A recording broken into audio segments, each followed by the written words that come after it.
Step into the world of power, loyalty, and luck. I'm gonna make him an offer he can't refuse. With family, cannolis, and spins mean everything. Now, you wanna get mixed up in the family business. Introducing The Godfather at ChumbaCasino.com. Test your luck in the shadowy world of The Godfather slot. Someday, I will call upon you to do a service for me. Play The Godfather now at ChumbaCasino.com. Welcome to the family. VGW Group. No purchase necessary. Void where prohibited by law. See terms and conditions. 18+.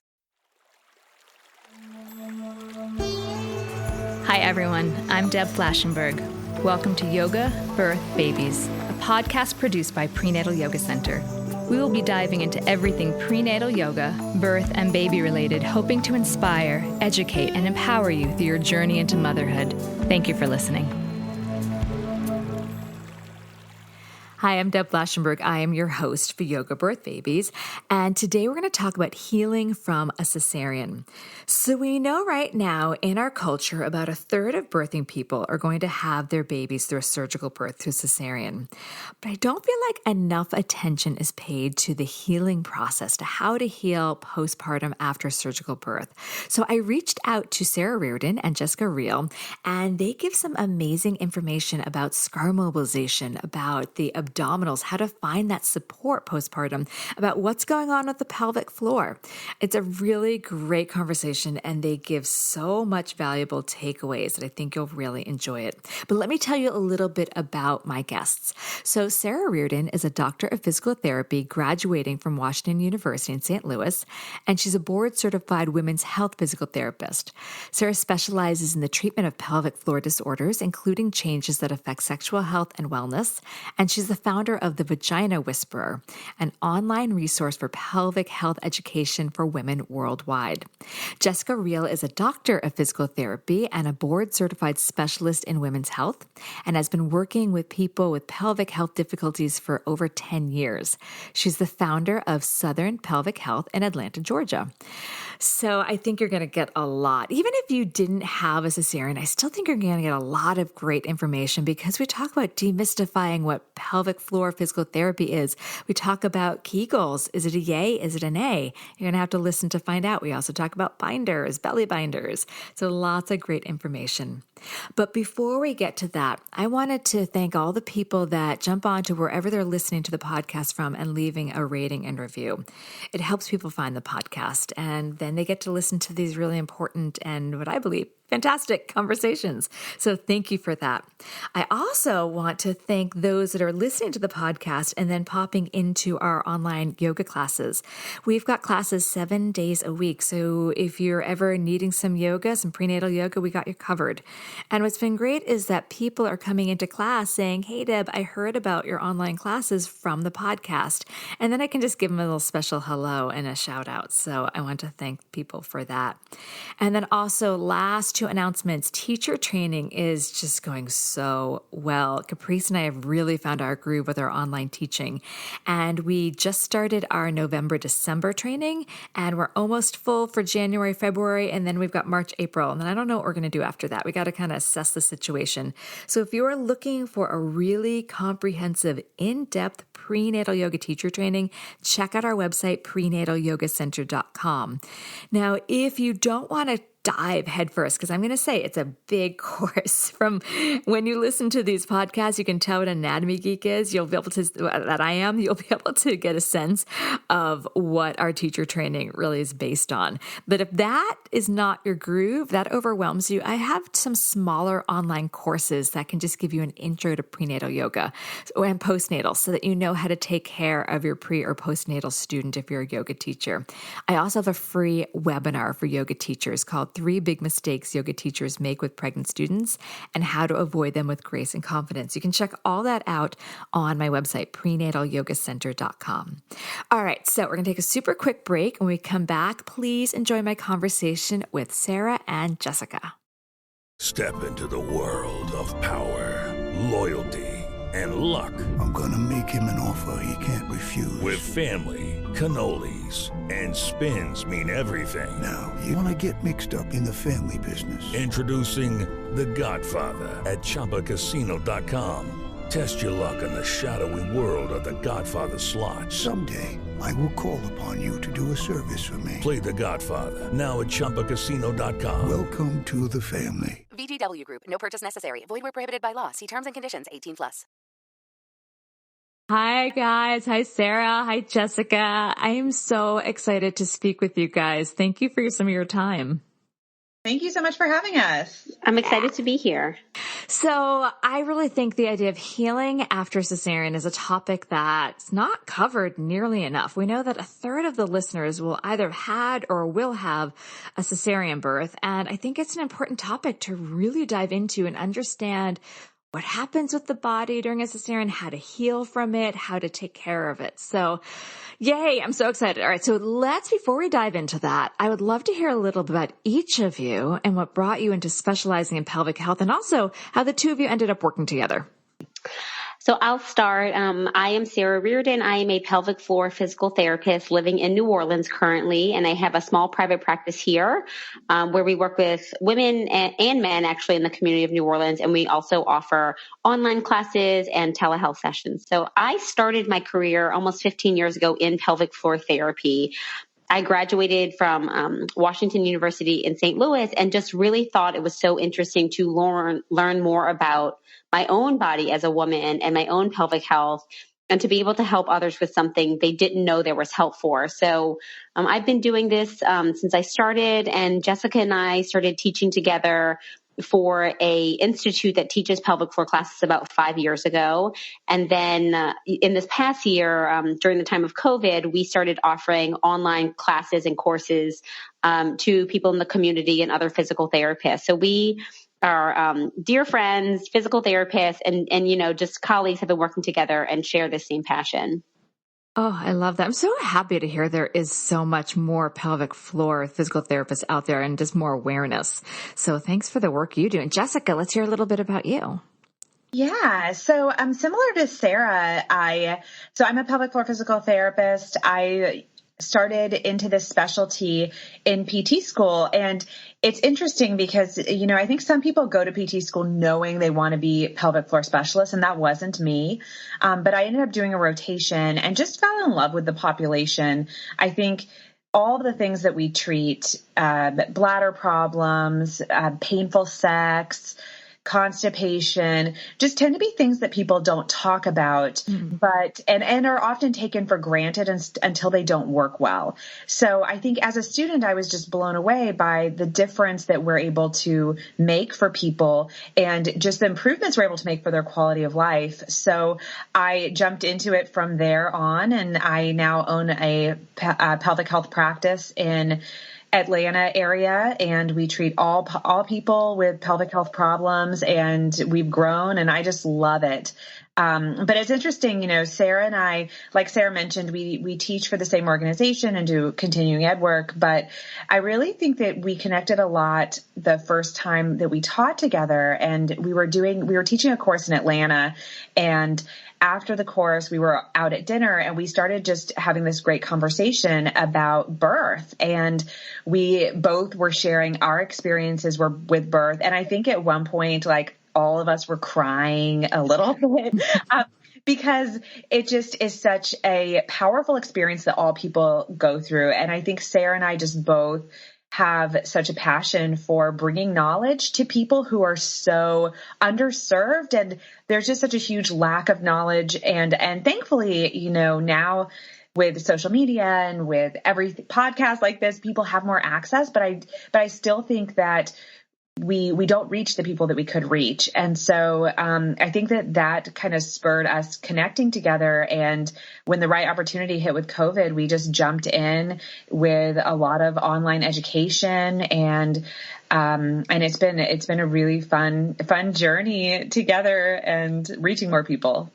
I'm so glad you are, because I think so many, and I don't know if actually, I'm just throw this out there, totally unprepared for you guys, but do you happen to know any statistic of how many people suffer from pelvic floor issues, either after having a baby or just kind of the general population? So it's a totally variable number. And there are studies that show that, 70% of women, within the first 3 months after giving birth may experience an abdominal separation. Up to 50% may experience pelvic pain or painful intercourse. We know that with aging, there's a large portion of the population over the age of 65. I believe it's 50% that will experience urinary leakage. So, there's a lot of different statistics thinking about where in someone's lifespan they are. I think what's really important is that we all have pelvic floors, and, these are issues that can start as early on as puberty or, even teen years when someone is a female athlete or learning to insert a tampon or having some of their first sexual experiences, all the way until someone is in their elder years and, potentially, even living in a nursing home. We see a lot of women and also men with incontinence and some type of pelvic floor issues. So, again, I think to echo what Jess said, that we often don't know that there is even this part of our body that exists until something goes wrong with it. And then you can kind of just think, oh, maybe this will get better on its own, or I'll take this medication or do this procedure. But physical therapy hasn't traditionally been thought of as a treatment option for that until more recently. And I think we're really seeing a lot of people come to us either to prevent issues or to start tackling issues earlier on than thinking they just have to deal with them. Yeah, I absolutely agree. I remember after my first, I had a very long pushing stage. I pushed my first child up for about 5 hours. So my abs and pelvic floor were a hot mess after. And I remember just being told, I went to see a urogynecologist and she's like, make sure you're Kegling, just keep Kegling. And I'm like, there has to be more to it than that. And so cause I took it, I'm like, yes, I will do this. I will put it all back together. And I went to a pelvic floor. Well, I went to one who's like, your chakras are spinning in the wrong way. And I'm like, I'm peeing myself. I don't care what my chakras are like. So I went to someone else who's a little more practical. I needed some down to earth, like give me some science. And it was so much more. I'm like, oh wow, I really learned so much more about the pelvic floor than just keep Kegling. So from that point, I've been such an advocate of pelvic floor PTs. I kind of feel like had I not been in the yoga path, that would have been a path I would have taken. Although I don't know if I could have passed the science. Anyway, so I'm just so thankful for the work you're putting out because people are often just told, oh, it's normal. You had a baby. You're going to have leakage. Just Kegel. And we just know there's so much more to it. Yeah. And I think that it's like Sara was saying, more and more people are seeking out and being proactive. But the crazy thing is that it still is such an underserved population that despite that, I think so many times people are reactive instead of being proactive. And that's part of, I think, how our healthcare system is kind of set up. But as you were talking and as Sara was talking before, I kept thinking, gosh, how great would it be for so many people if having this wellness piece and being able to really recover well and rehab their whole system was something that was just a standard thing in our country. And it's not now, but I really wish that it was because I think it would make such a huge difference. Yeah, like in France where that's part of their... So let's start to dive into the idea of cesarean recovery. So what are some considerations people should keep in mind when recovering from a cesarean birth? Because I'm sure you work with that population quite a bit. Right. So, I think it really starts from the very beginning. So around 30% of individuals will birth their babies via cesarean section, and really recovery and education and recovery needs to start on day one. This is major surgery. And the tricky part is about a cesarean birth is that not only is the birthing mom or birthing person recovering from major surgery, but they're also trying to take care of another human being now. And so, I think it starts in early hospital interventions with teaching people simple things like how to get out of bed, to protect their abdominals, how to have their first bowel movement, have their first urination, as that can be affected after surgery, how to take care of their scar, things to look out for infection, how to, once their scar is healed, how to work on desensitization and scar massage. So some of those just kind of very basic healing and recovery aspects. And then again, just as if you had an individual who had a knee surgery or a back surgery, they would get sent to physical therapy for rehabilitation. And so thinking about these women who are giving birth, if they have a cesarean birth, physical therapy should be automatically part of their postpartum recovery plan. We typically see people in our clinics around 4 to 6 weeks postpartum to just start, re-strengthening, reconnecting, working on scar management, things like that. In addition, there can also even be things that are done pre-childbirth. So if someone knows they're going to have a repeat cesarean, doing some stretching and some breathing and, working on their own or with a physical therapist for some of those things to prepare for birth. So I think that that's one thing. And then also for a lot of moms, it's an emergent cesarean section. So thinking about the kind of emotional, psychological aspect as well, I think is really important. Oh, I 100% agree. Because, I think so many times people are told, oh, the baby's okay. That's all that matters. But that's not all that matters. It can be really emotionally scarring, not just physically scarring. That was a great point. So knowing that a cesarean is major abdominal surgery, and a new parent has to have some movement, how much movement do you suggest in the first few days to weeks? That's a great question. And, to echo what Sarah was saying, a cesarean birth is and what you just said, a major abdominal surgery. And it's funny because I think back when my husband had an appendectomy and, it was a laparoscopic and he had his surgery and then he spent like the next several days, like in bed, but getting up a little bit. It was like sleeping a lot and all this. And then I think to my first cesarean and I had been in labor for 37 hours and hadn't slept for 2 days. And then I had my cesarean and then I'm trying to learn how to breastfeed and care for this baby and so tired. And so the recovery is, while, it's a major surgery, it's a different experience when you're the parent and you have all this to do for yourself. And so, I think that, first be patient with yourself. Be patient with healing and know that healing is so, so, so important, and correct healing is important because you want your incision to heal well. You want to manage what's happening with your scar tissue. So because it can impact everything around the core and the pelvis. So I encourage people early on, in that first day to just let their body rest. You can start getting up that first day, and we encourage you to do that. Early movement is very, very useful.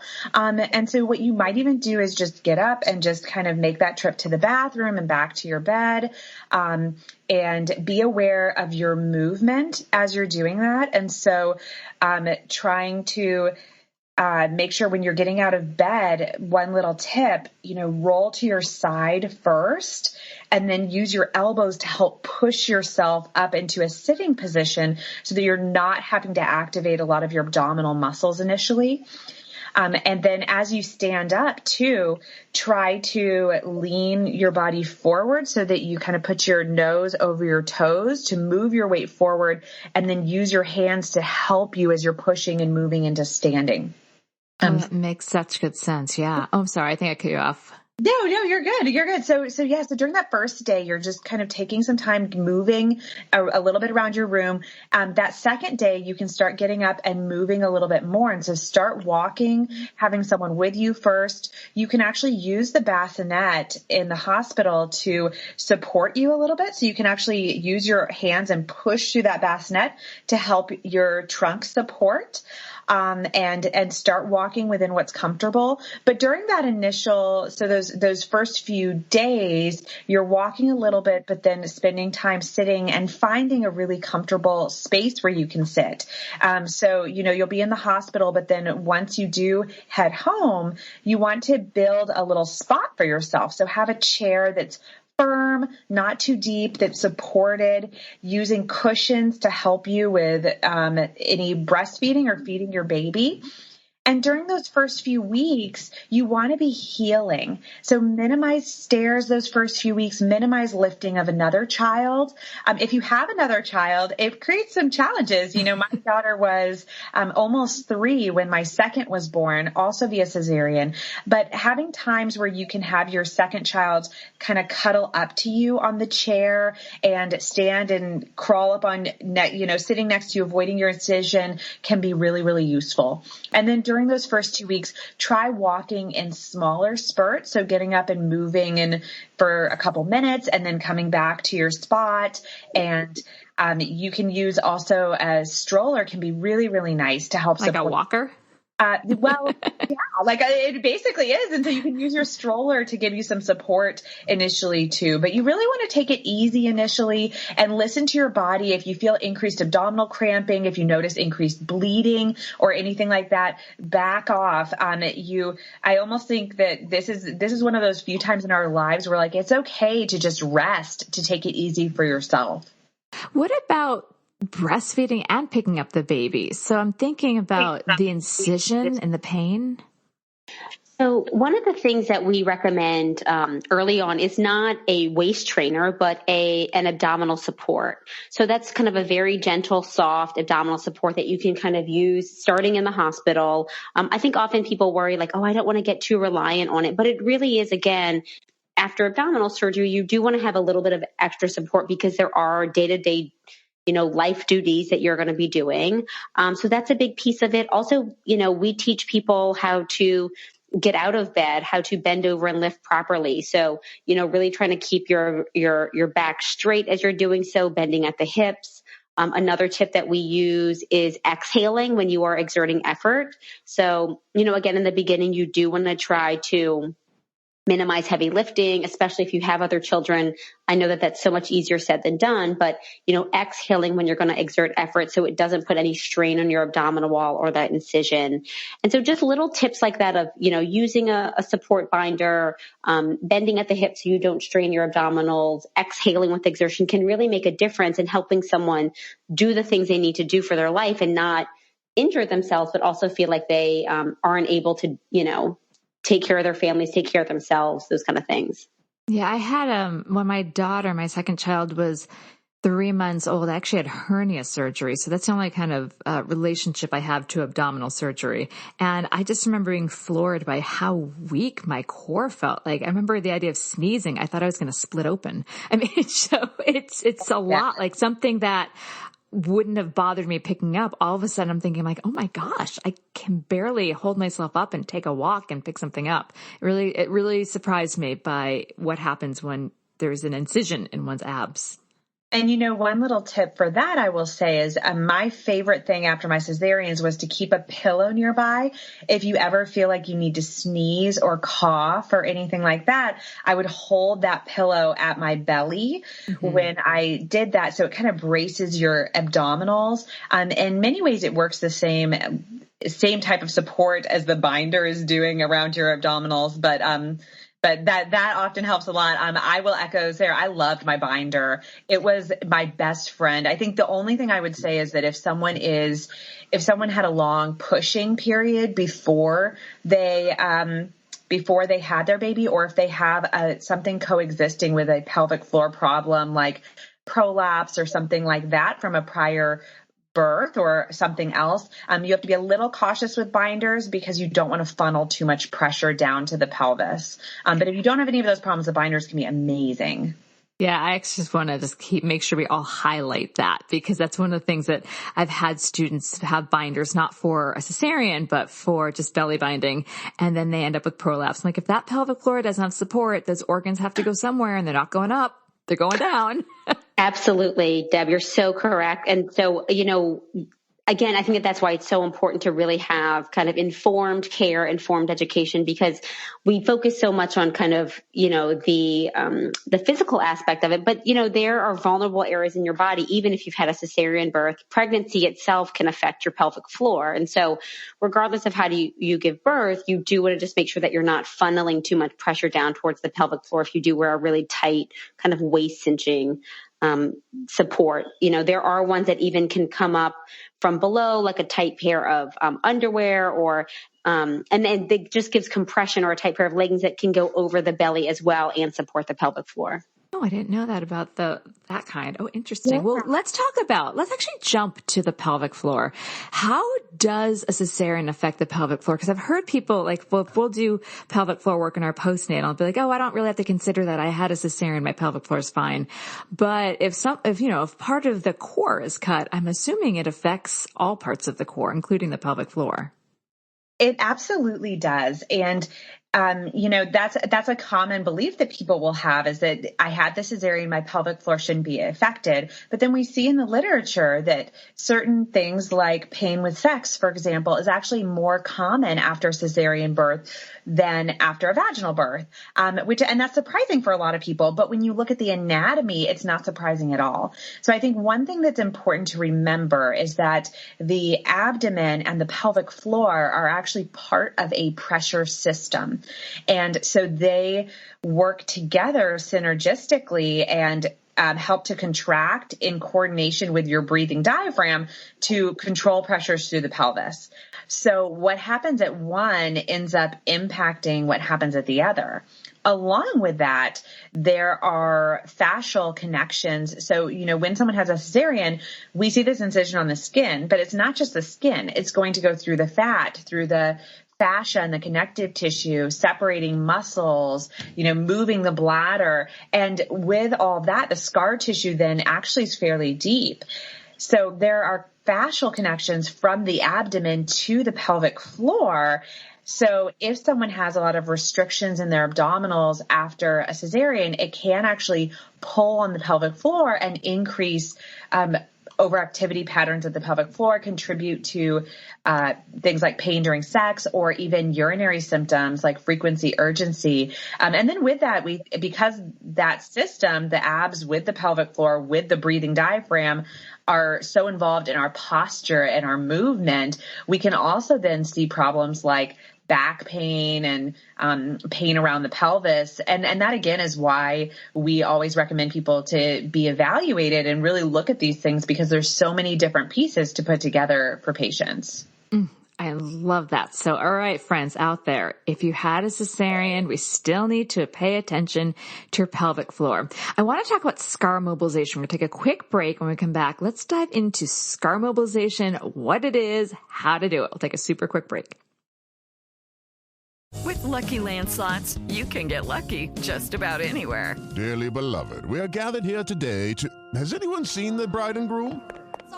Sorry, we're here. We were getting lucky in the limo and we lost track of time. No, Lucky Land Casino, with cash prizes that add up quicker than a guest registry. In that case, I pronounce you lucky. Play for free at LuckyLandSlots.com. Daily bonuses are waiting. No purchase necessary. Void where prohibited by law. 18+. Terms and conditions apply. See website for details. This podcast is sponsored by Skylight Calendar. Let's be real. Running a household can be exhausting and chaotic. And finding the perfect Mother's Day gift, it's not exactly a no-brainer. Until now. The Skylight Calendar is the best way to organize the family and give everyone, especially mom, some peace of mind to enjoy the things that matter most. The Skylight Calendar is a smart, touchscreen calendar that keeps track of and manages the chores, dinner planning, groceries, and to-dos for the whole family. The Skylight Calendar automatically syncs each family member's digital calendars and displays them all together on one color-coded touchscreen. It even doubles as a digital picture frame, so you can finally share all those special moments that are just sitting on your phone. As a limited-time offer for our listeners, get 15% off your purchase of a Skylight Calendar when you go to skylightcal.com/easy. That's SKYLIGHTCAL.com/easy. Get 15% off your Mother's Day purchase now at skylightcal.com/easy. Okay, we're back. So I'm loving this topic. I know, I'm such a geek. So we talked about, you mentioned that deep scar tissue that can happen from the incision that can affect the pelvic floor. Talk about scar mobilization, the benefit of it, and then how does one do it? So Scar tissue, when it does heal, it sometimes may not be as mobile, as fluid, as soft as tissue that hasn't been affected by surgery or have a scar. And so the goal of the scar mobilization, and also we'll talk about desensitization, is to restore some of the normal mobility of that scar and of that tissue, which can help minimize pain, improve sensation, decrease numbness, and also scar restriction has been linked to, bladder issues, bowel issues, painful intercourse. So something that, again, should really be standard care for every postpartum cesarean mom. What we do is again, the first few weeks are just really focused on healing. Within the first 2 weeks, it's typically when any infection will arise. So you want to get past those first couple weeks and just make sure that things are healing well. After that, some of the tips that we recommend are just starting with some gentle kind of diaphragmatic, which is rib opening breaths, some breathing to help reconnect to your core, reconnect to your pelvic floor, and just get a little bit mobility in that abdominal wall. Another thing that Jess mentioned early on is getting up and walking and just having a nice upright posture, using a stroller, a bassinet, or something to kind of get you out of a hunched over position so that scar and that tissue can really open up and get in a more lengthened position versus a very kind of tight, restricted position. And then we'll teach people different stretches like cat-cow pose, or a little, backward bend and standing, a little bit of a gentle cobra, things to kind of just expand the belly with the breath. Often people are afraid to move, and so they don't. But gentle movement can really be key. And then, go ahead. So when are you seeing people to start to do this, 4 to 6 weeks or after 6 weeks? All along that, we started around 4 to 6 weeks in our clinics. That's what I do. Every therapist may do things a little bit different, but then I've also seen women decades later. They have 30, 40-year-old children, and they're coming in where they're having bladder issues or incomplete bladder emptying or painful intercourse or constipation, and it can be linked back to their cesarean scar restriction. Oh, wow. It's never too late. That's one thing we emphasize. And then if we're thinking about the immediate kind of postpartum recovery period, we start working on desensitization of the scar, which can use different materials or fabrics like a makeup brush or a piece of felt or a little rougher washcloth to just increase some sensation on the area surrounding the scar and then on the scar, and then working more on actually massaging and mobilizing the scar with your hands after it's healed. So that may take, that's kind of the first 12 weeks. You may be looking at that. But again, if someone hasn't started that immediately postpartum, they can always start that at any time, working on their scar. It's never too late. And so just give me an image of so someone has a scar, they're 4 to 6 weeks after, and you said they desensitize like a brush or something like a washcloth. And then do they mobilize it with their fingers? Like, is it kind of rolling along the scar? How do they break up the scar tissue? So there's lots of ways to do it. So what we encourage, so again, like Sarah was saying, the desensitization, that can happen early on. So people can start doing that really, after the first week or two to desensitize the scar, but they don't want to go really massaging the scar until 4 to 6 weeks. And they don't want to go into the incision until closer to 12 weeks. So the 4 to 6 weeks, they're massaging around the scar, and they want to start pretty light. So you want to see how sensitive is the scar? Some people will have very sensitive scars. And so they might just start by touching around their scar. They could start by just pressing in a little bit above the scar and doing little circles, or maybe gently compressing in the skin and stretching the skin around the scar. And then as they progress, closer to 12 weeks, wanting that healing to take place, then they can start lightly into the incision, stretching around the incision with their fingers. They can actually lift the tissue and kind of roll the tissue a little bit. They can do circles in all directions. Ultimately, we want scars to move the same way our skin does. And so you think about your skin, you can pull it in all different planes, and you want ultimately to have a scar that's able to move in that way as well. That makes complete sense. So you're saying in the beginning, it's going to, obviously, because it's an incision, a deep incision, it's going to be sensitive. And so that's normal. But what would fall out of the realm of normal? Is there anything that people should, if they're looking at their scar or having some sensations postpartum for a cesarean, that they should think, okay, this is not just normal healing? So it's so funny, Deb, because I feel like all of these questions were like, well, it depends. And so I'll start with that. It depends. Early on, looking for signs of infection. So again, within those first couple weeks, looking at redness, warmth in the area, an open wound that could be oozing or pussy or something like that that's really a little bit more emergent and where you'd want to contact your medical provider right away. After that, I wouldn't say that it's these things are common, but some of the things that people experience that can be improved are, I have a lot of moms where they're like, oh, I can't wear pants on my scar, or like I'm really sensitive over the area, or if a button from jeans or denim kind of pushes on it, I just feel really uncomfortable. That's not an ideal situation. As well, if I've had, moms where they say, my kid just kind of like jumps on my belly and I feel myself like guarding because I'm worried he's going to touch my scar. My partner will reach around and kind of touch my tummy and it makes me, singe. So a little bit of guarding, sensitivity to the area, also numbness for a prolonged period of time. Or even when you look at your scar, you may even look at the coloration where some of it can look a little bit darker color or kind of a more purpley color, or it can be puckered in some areas, or even kind of forming a shelf between your belly and the suprapubic area. So things that would say, this could use some work, or maybe I should try something to see if I can improve this.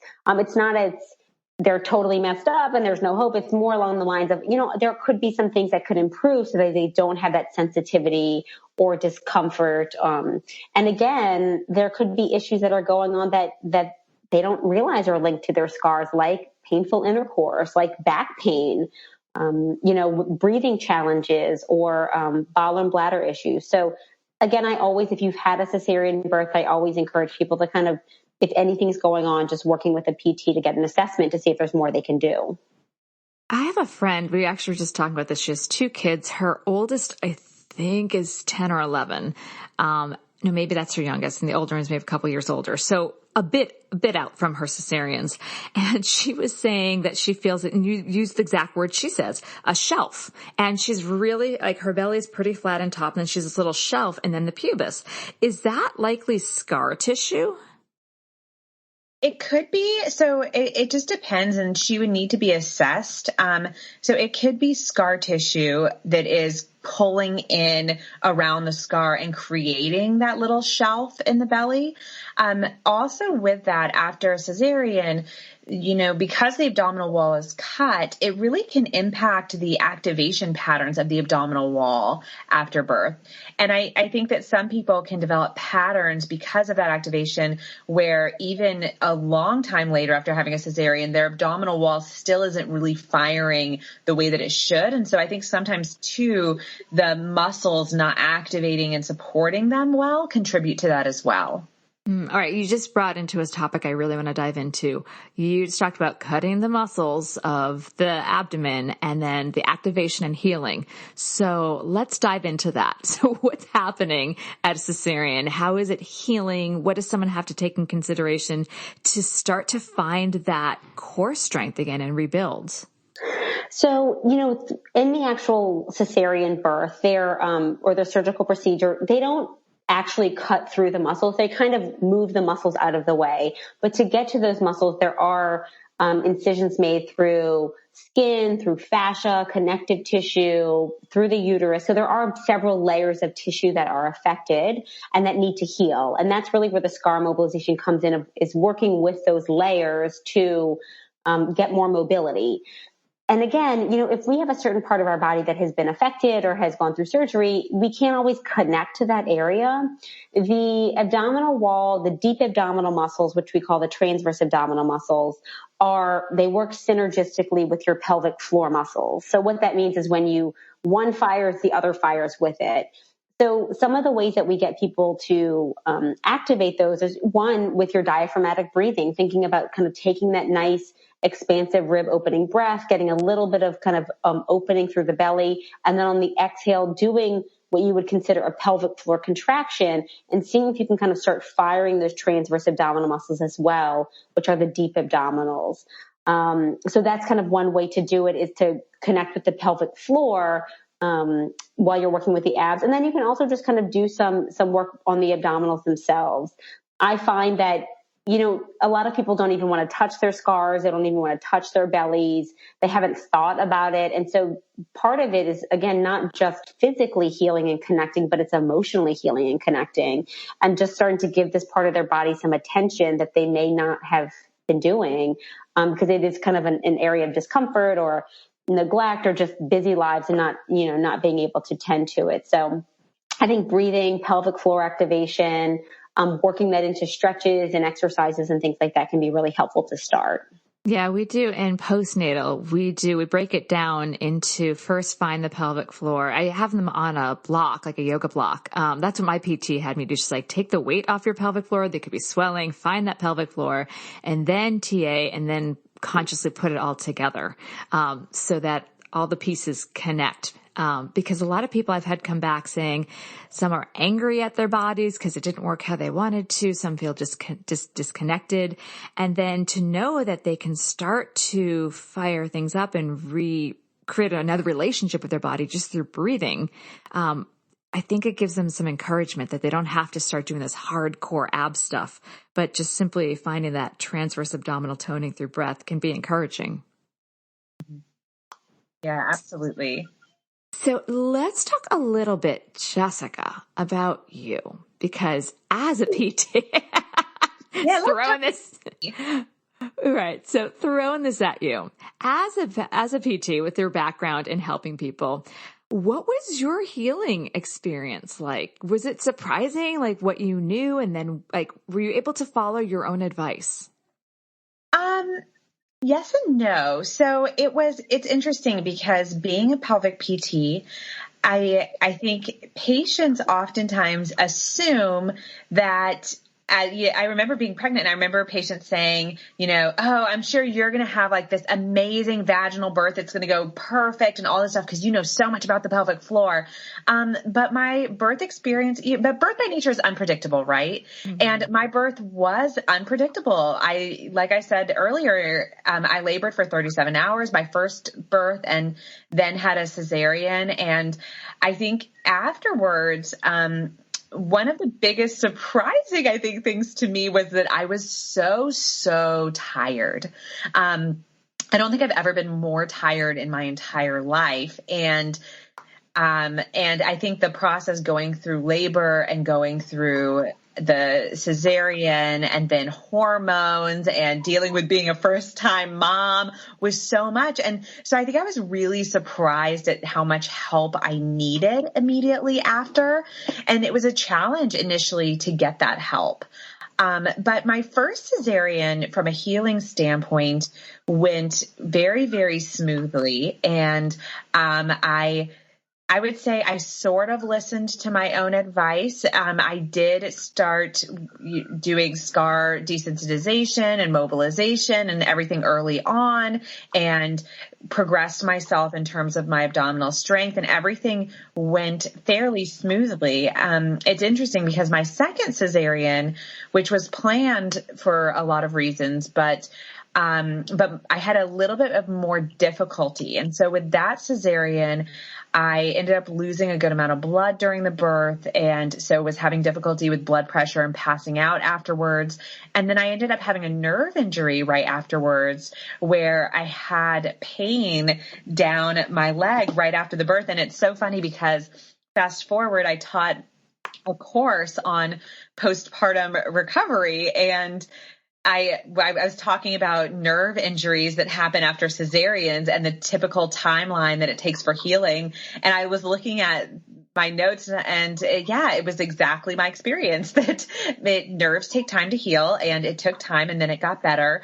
But I needed more help in terms of rehab afterwards. And so I actually did end up working with a PT. I worked with a pelvic PT who works at my practice, and just to try to reconnect with my pelvic floor and my lower abdominals. My abdominals were the hardest thing for me to connect with after my second cesarean.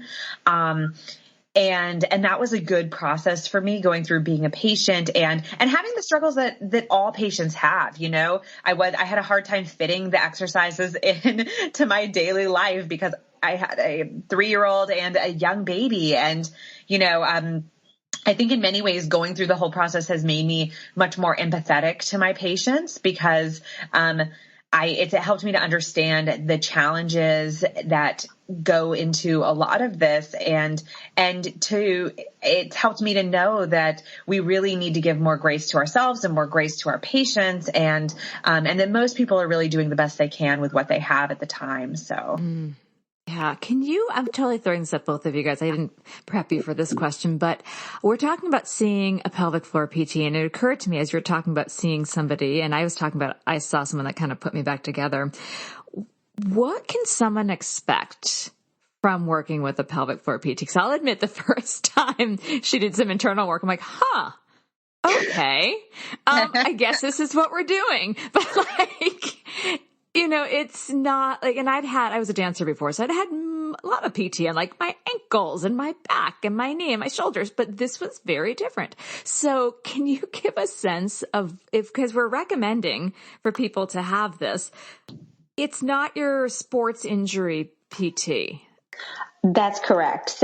So, it's so funny because we'll have patients come in and they're like in their sneakers and their workout gear and they're like, I'm here for PT. I'm like, well, you can wear anything because you'll be taking it off, you know? So, you know, it's interesting because I think we can really demystify what pelvic floor therapy is. And it's, you know, people don't know unless you've been through it. But I think the first thing is, it is like any other typical medical appointment or physical therapy appointment where your first session, you're going to go in and it's in a private treatment room, one-on-one with the physical therapist, which I think is really important because you are going to be talking about really intimate issues.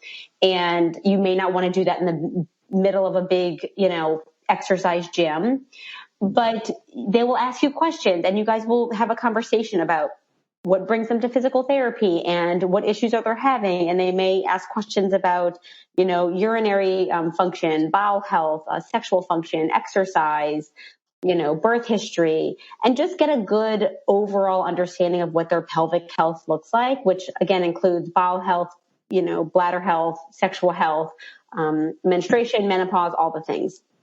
And then we do an external physical assessment where we would look at their low back, their abdominals, check, you know, any muscle tension on their inner thighs.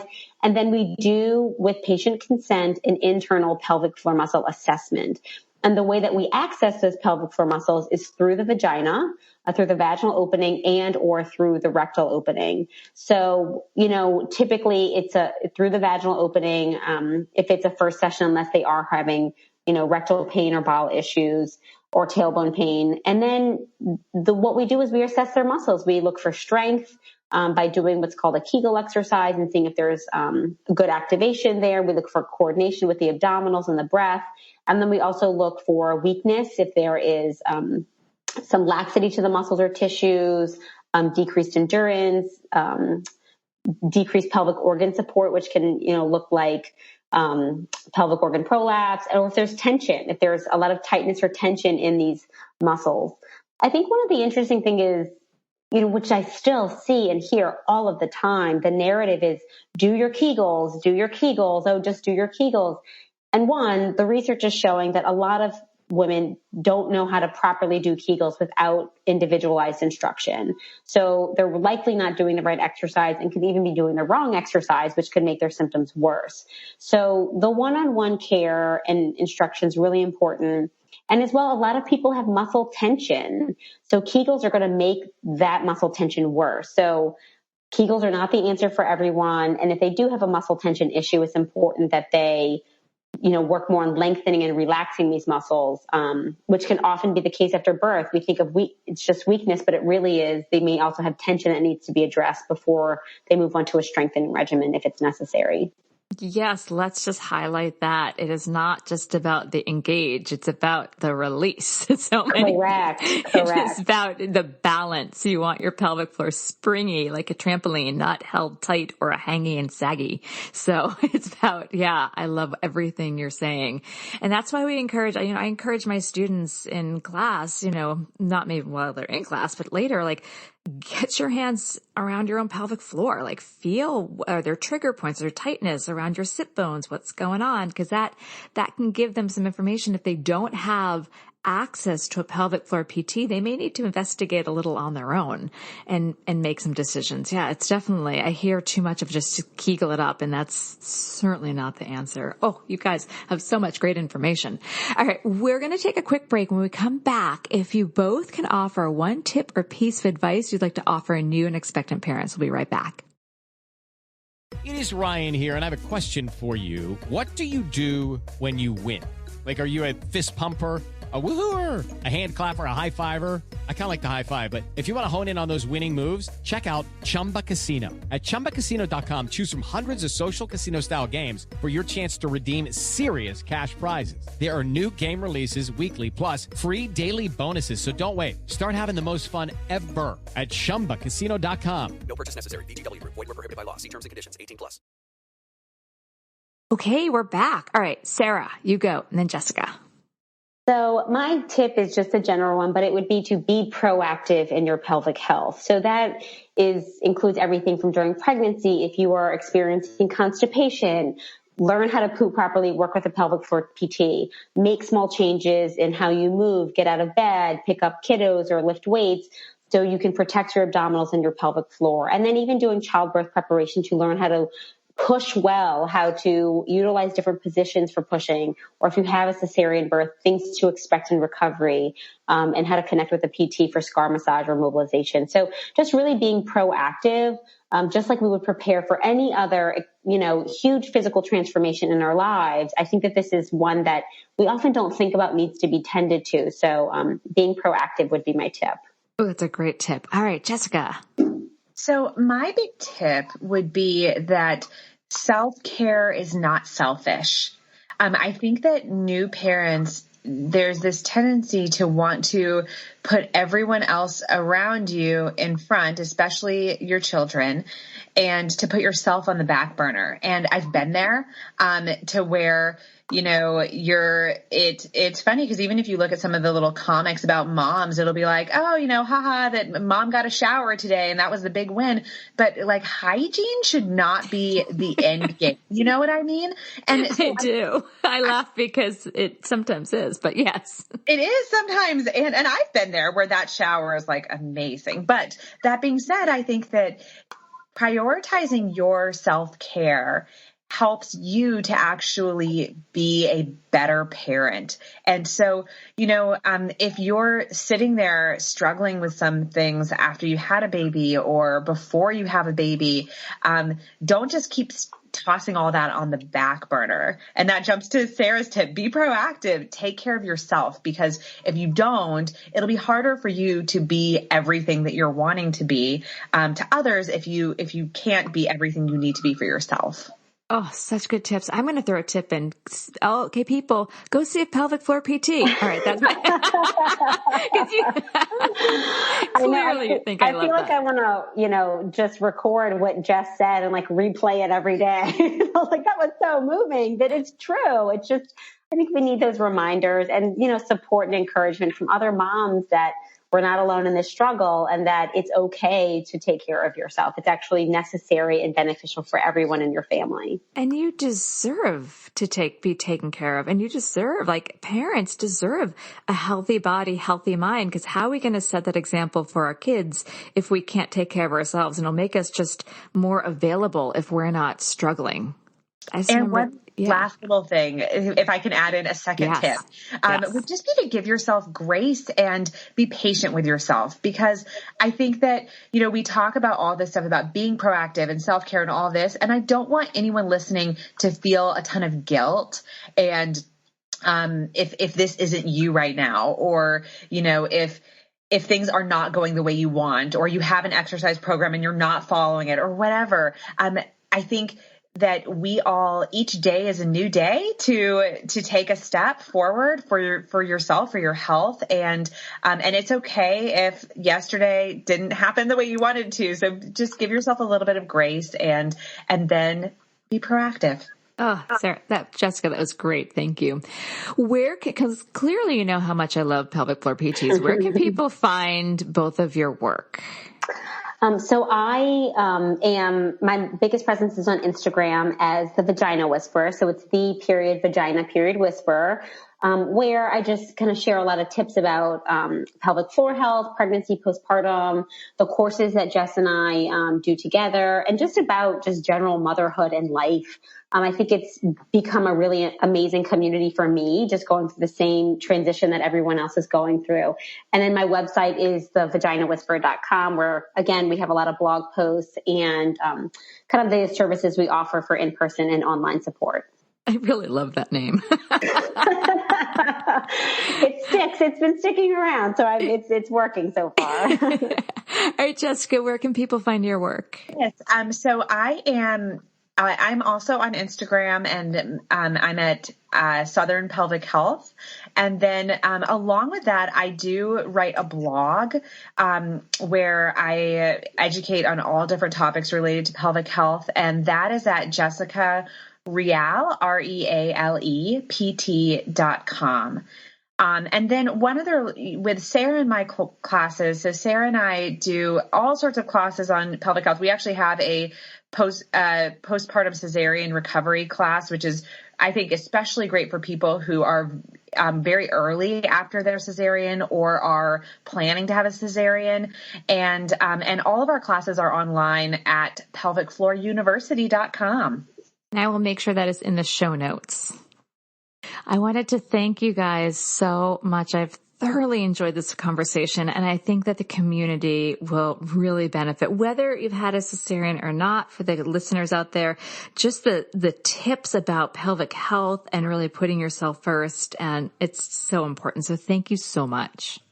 Thank you for having us, Deb, and just, really sharing this information with your community and your audience. It's really a pleasure and an honor to be able to kind of inform people about their health in this way after birth. Thank you so much for having us. This has been a great conversation, and I'm excited that you've been so proactive in educating your community on these topics. So thank you. Oh, you're so welcome. All right. Enjoy your day. Be well. This has been an episode of Yoga Birth Babies, produced by Prenatal Yoga Center. You can catch us on Facebook, Twitter, Instagram, and Periscope. I'm Deb Flaschenberg. Thanks for listening.